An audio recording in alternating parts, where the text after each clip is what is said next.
virtually no restraints, and as we have seen, are now carrying out extrajudicial killings in the street.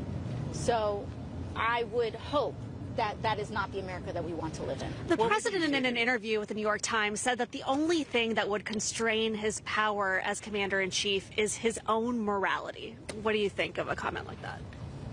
I mean, it shows the danger that we are in and the necessity for us to have a Congress that is willing to rein in the president's power, as well as the necessity for the Supreme Court to be able to rein in the president's power as well.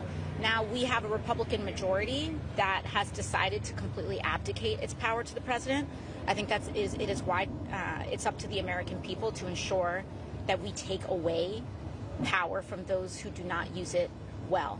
Can I ask for a moment about Democratic leaders on both sides, Leader Schumer and Jeffries, when I press them about ICE and even Venezuela, they seem reluctant in this funding round to do anything on ICE or Venezuela because it seems as though they're reluctant to blow up, in a fragile agreement they might be. Do you get that sense, and do you think that's a mistake by them? No, I mean, listen, we have a caucus that is very wide, and they're responsible for leading an entire caucus that elects members from across the country.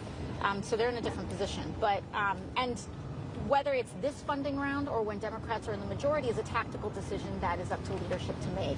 But I think in the long term, what we are seeing now is that this funding of ICE, it exploded virtually overnight, and we are already seeing the ramifications of it in terms of the abuse of power that is happening, as well as the fact that ICE doesn't even meet the level of rigor that your local police department has to meet in terms of ethics and in terms of rules and regulations that they have to abide by. What do you say to your administration Republican released colleagues? enough of the Epstein files to your satisfaction? Pardon? Have you gotten enough of the Epstein files to your satisfaction? This administration, the Trump administration, Donald Trump, J.D. Vance, Pam Bondi, are engaged in one of the greatest cover-ups that we have seen when it comes to Jeffrey Epstein and protection of people that are in power and close to power. It is horrifying. My thoughts are with the victims, but what I am encouraged by is the House Oversight Committee's continued pursuit in their subpoenas against Lex Wexner and others, and we will continue the fight for justice for victims of these crimes. Do you think Bill Clinton should be subpoenaed by the Oversight Committee? I'm sorry, I know he's got a... Yeah, what would you say to your Republican colleagues, just the fact that they say that if these people would follow the law and not get involved with ICE and try and disrupt them collecting people who are here illegally, what would you want to tell those people?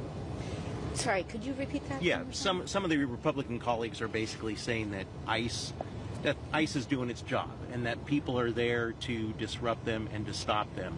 What would you want to tell them? I would not say that assassinating a young mother of 3 in the street is part of ICE's mandate. ICE specifically has a mandate that has nothing to do with going after U.S. citizens. Watch the video for yourself. You don't have to worry about the politics with me or what I'm going to say or what anyone else is going to say. Watch that video for yourself, and you will see a woman trying to back up her vehicle and leave a volatile scene. And she was met with 3 bullets to the face. You tell me, and any law enforcement officer in the country worth their salt can tell you that that is not how you handle that situation. And so the fact that ICE receives less training, this started with Patriot Act, post 9/11 violation of American civil liberties, and it continues in that strain. Thank you. Thank you. Mark.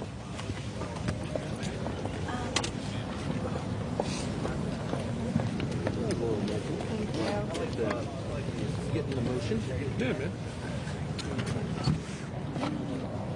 Okay. See you later. I think we're good. Still going? Is he still talking? Yeah, let's get him.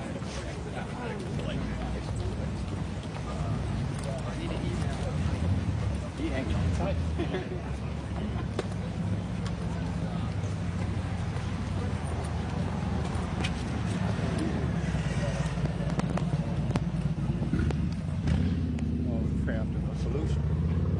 that's a legislative fix, fine. If not, we need to see what other options are out there. Have you seen the ideas that Senator Murphy has put forward, and do you have any thoughts on those when it comes to ICE reform? Well, a lot of people are talking about different reforms, and that's their prerogative. But I think at this point, as a committee of jurisdiction, we have to look at what the facts are if we can get ICE officials before us. If they choose not to come, or the committee chair chooses not to hold hearings, then obviously just a straight legislative process that's being offered by other people is something that we can look at. Mr. Thompson, it seems as though some of the Democratic leaders, when I pressed both Hakeem Jeffries and Chuck Schumer about why not using this funding round to do something about ICE and or DHS, they seem reluctant. Is it because there's a kind of a tenuous agreement on government funding? There's a reluctance to shut down the government or use that as a tool after what happened this fall? That's above my pay grade. What do you think? What do you think? I mean, you're the ranker on that committee. No, and that's something but that hadn't come up. I appreciate the question, but that's a decision that the leadership.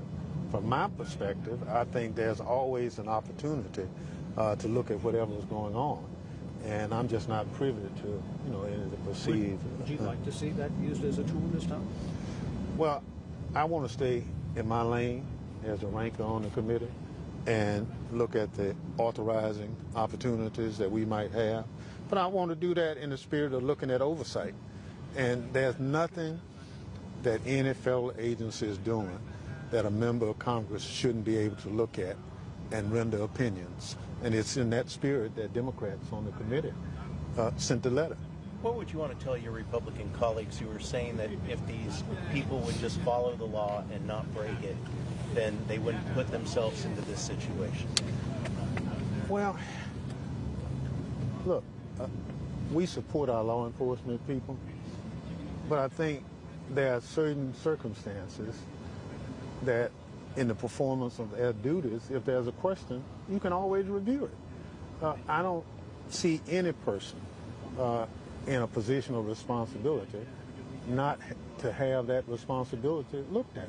So what's wrong with looking at what happened in Minneapolis or Portland or other places from an oversight perspective and let the facts generate the answer and not let people, like one person made a statement, and when they told them, well, there's video, and they said, well, we didn't know there was video.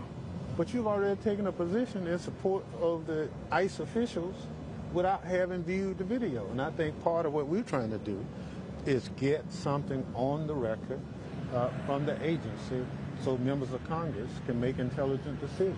And to bring change? Potentially, but we have to look at the facts. Let me ask kind of a 60,000-foot question here. Do you think that there sometimes is, and we've all seen the video, we understand what's in the video, but that there is a over-reliance on video, body cams and things, and that sometimes the video does not represent what went down? For instance, everybody saw the Zapruder film. We really don't know what happened in Dallas in 1963. In other words, is there an over-reliance on the video sometimes when we get into these situations? Well, video is important. It's one part of the investigative step. And I think from what we've seen, it's now raised questions about what really happened. So I think it's incumbent upon all of us to get all the facts available and then render a decision. But video is important. Every time a situation occurs, no matter what it is, the first thing people always say is their video. So video takes a prime position in any action that stands to be reviewed. And forgive me if you've answered this question for us coming in late, but just wanted to find out, is taking away money from ICE part of the answer for Democrats? Well, a lot of people are saying a lot of things. From our perspective on the committee, the best thing we can do is bring the ICE officials to us and let us ask questions about facts and circumstances that have occurred in different situations. And we've not been able to get them before the committee. So Democrats on the House Homeland Security Committee, we've written Chairman Garbarino saying we'd like to have an oversight hearing on what's happening with ICE. That's a reasonable request. Until the Trump administration came into office, that was a matter that was considered routine.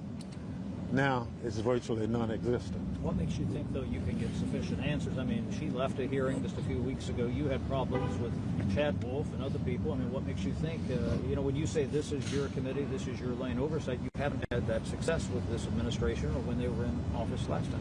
Well, but you don't quit because you don't have success. And I think part of the challenge now is members of Congress need to assert their authority that the people and the Constitution have given them.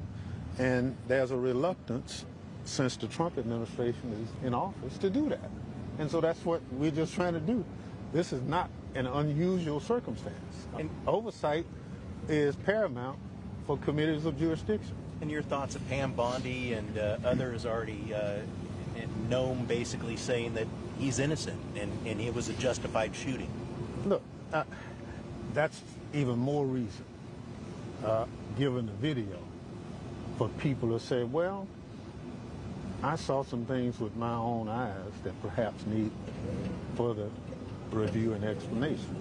And that's why we asked for the oversight hearing. Thank you very much. Thank you. Subscribe to One India and never miss an update. Download the One India app now.